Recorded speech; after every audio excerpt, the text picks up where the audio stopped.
Wow, so free agency is officially here, and the Eagles have already made a few massive moves as they just went out and added a young rising star at edge rusher that should really help the Eagles pass rush. But this move specifically might also mean the end for either Haason Reddick or Josh Sweat in Philly, or maybe even both. So will this turn out to be a good move? Now on top of that, the Eagles also went out and shocked the NFL world by signing a star running back to a huge contract, and if this move pays off, then it should scare the entire NFL. But why is there reason to be worried? Plus, DeAndre Swift is now gone, and Landon Dickerson is going to be an Eagle for a long time. So we're going to talk about all that and more in this video today, and we won't waste any time. Let's get straight into it. Okay, so the first big move that the Eagles made actually happened before the legal tampering period even began, as they finally got an extension done for one of their most important young players, and that is Landon Dickerson, as they announced that they signed him to a 4-year extension just around an hour before the free agency frenzy started. And Adam Schefter then tweeted out the details of the contract, showing that the deal has a base value of $84 million, a max value of $87 million,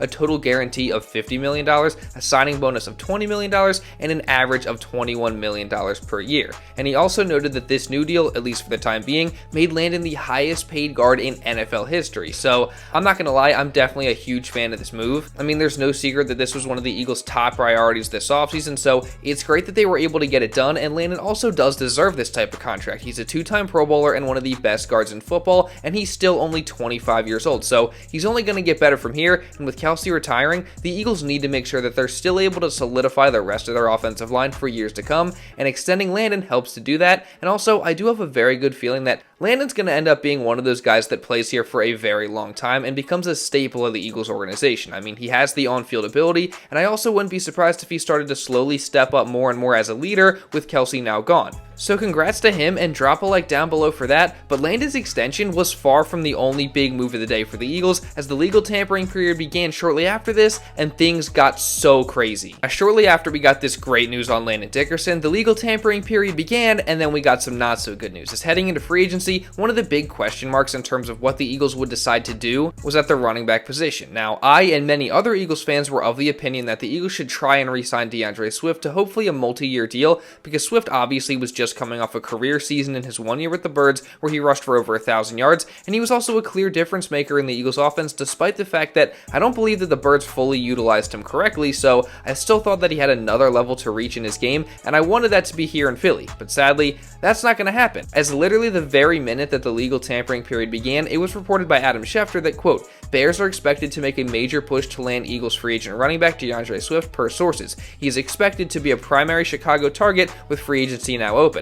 And then, just around 20 minutes after that, the move actually happened, with Schefter reporting, quote, Bears are giving DeAndre Swift a 3-year, $24 million deal, including $15.3 million guaranteed, per his agent Trayvon Smith at Athletes First. So just like that, the hometown kid DeAndre Swift is gone. Now the thing is, it seems like the Eagles actually tried to keep him, with ESPN's Jeremy Fowler reporting, quote, the Eagles attempted to re-sign DeAndre Swift before the tampering period with an offer, but Swift waited it out and cashes in. So based off that, it seems like the Eagles made him an offer, but it just wasn't worth as much as what the Bears ended up giving him, which was around $8 million per season, and Swift just decided to wait it out and eventually take the money. And honestly, I really can't blame him, just with the way that the running back market has been recently, so congrats to him on the contract. But at the same time, I really did like Swift a lot, and I was hoping to keep him around, so it does suck to see him go. But the good thing is, the Eagles did something not too long after the Swift departure to fill the hole at running back, as they were able to find his replacement just a couple hours later. And they did this by making a splash move that there has been a ton of speculation on recently, as of course we all know that the past several days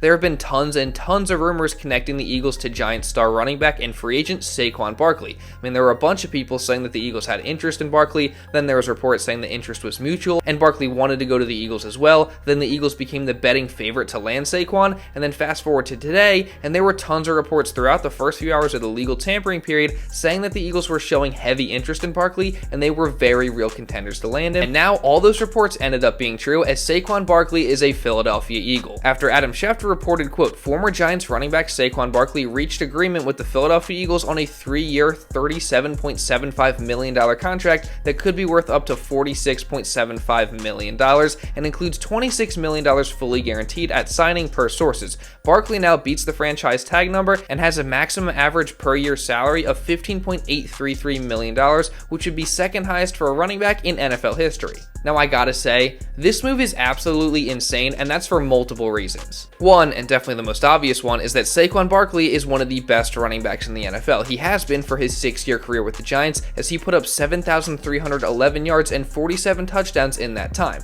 And if you watch this guy play, I mean, he can do everything that you could possibly ever want from a running back. He's got speed that he can beat you with. He also can be physical at times and run you over. He's also super elusive and has some of the best ball carrier vision of any back in the league, and he can also catch passes out of the backfield. So again, he really can do it all, and he's just an absolute weapon on offense. So when you add that to an offense that already features Jalen Hurts, along with some crazy good weapons like A.J. Brown, DeVonta Smith, and Dallas Goedert, that should be terrifying for any defense. Not to mention the fact that Saquon was able to have so much success playing behind a consistently pretty bad Giants offensive line, and now he comes to the Eagles where he gets to run behind one of the best offensive lines in the entire NFL. So there's no secret that Saquon is a great addition for the Eagles, but that is assuming that he can stay healthy. And that brings me to my next point, which is that despite the fact that Saquon is one of the best backs in the NFL, and he definitely makes the Eagles offense better, his injury history is definitely a bit concerning. I mean, he's had some pretty serious injuries during the course of his career, most notably tearing his ACL in 2020, and he also has consistently had some smaller nagging injuries in his career. Just last season, he missed 4 games with an ankle sprain, so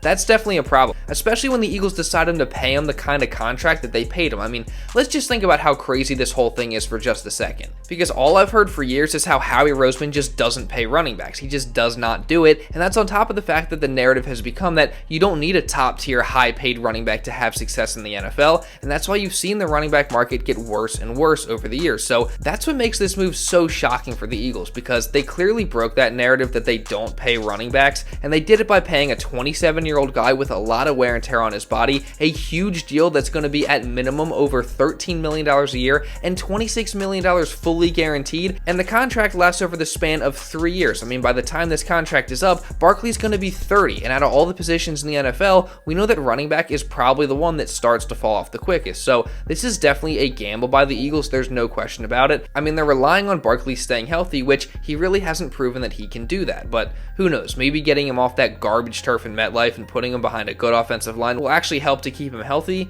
but still, that's just a lot of money to pay an aging running back. I mean, just looking at the deal that DeAndre Swift got from the Bears, which again was worth $8 million a season for 3 years, that almost seems smarter to me, honestly, because one, Swift is younger, and while he does have an injury history, it's just not as bad as Barkley. So part of me just kind of thinks that maybe they should have just re-signed Swift to that deal. I mean, again, you don't need an absolute top tier running back to win in the NFL, and Swift was still pretty great last season. Like, he's definitely a top 10 running back in the league if you're basing it off of last season alone, and he has the talent to be that for a long time. I mean, he even had more rushing yards than Barkley did last year on less carries, albeit that's on a better offense with a better offensive line, but still, just looking at their situations and the contracts they both ended up getting, keeping Swift over Barkley might seem like the safer choice, I'm not gonna lie. And I know that's not what Eagles fans want to hear, but it's just what's going through my head. Now, that being said, I do want to clarify that I am still excited about this move. I mean, like I said, Barkley is in my mind still a better player than Swift is, and he makes the Eagles offense better. He just has to stay healthy. And also, I trust Howie Roseman. Of course I trust Howie Roseman,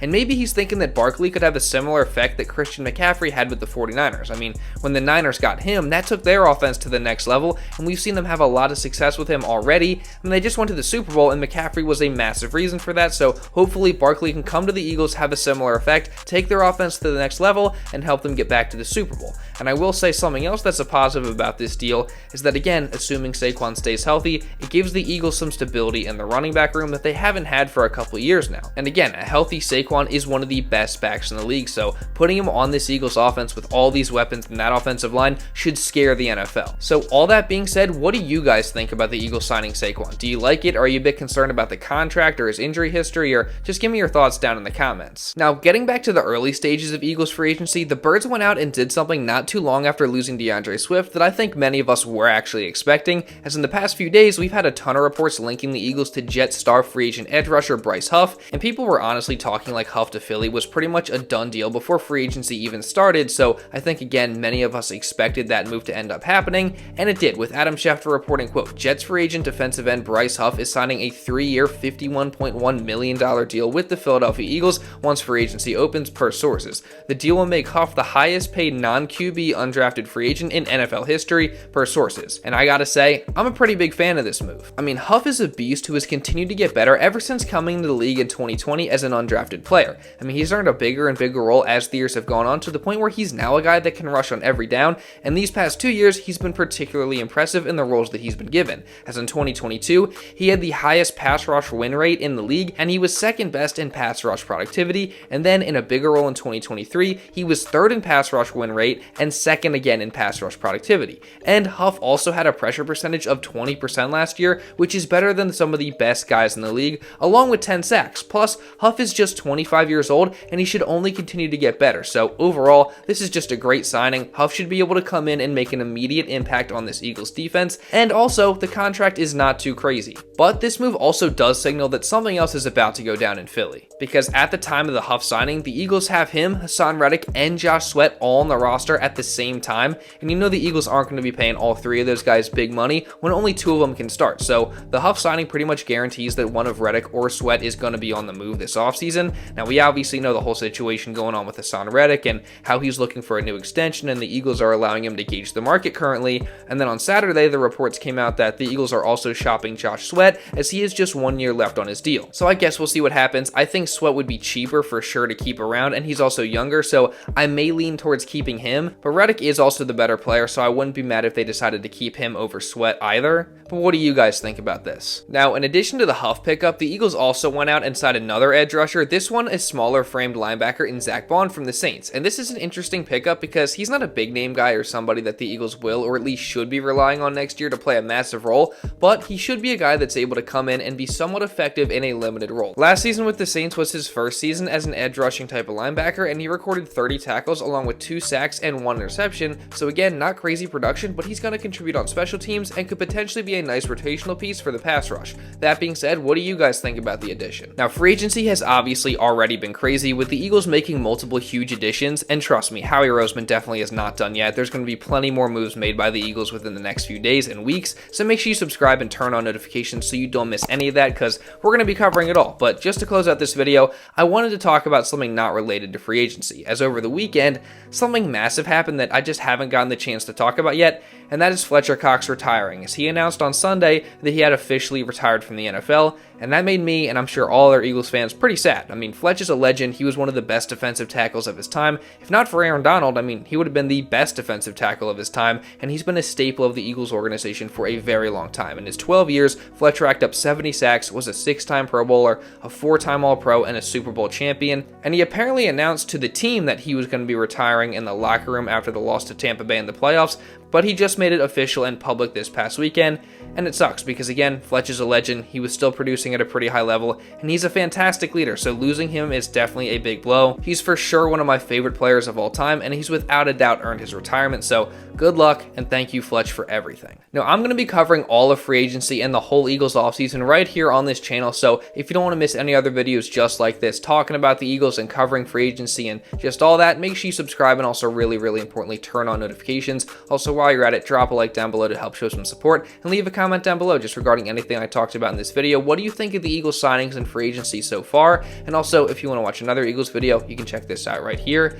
And now, with all that being said, that's pretty much all I got for this video, guys. So thank you all so much for watching, and I'll see you in the next video.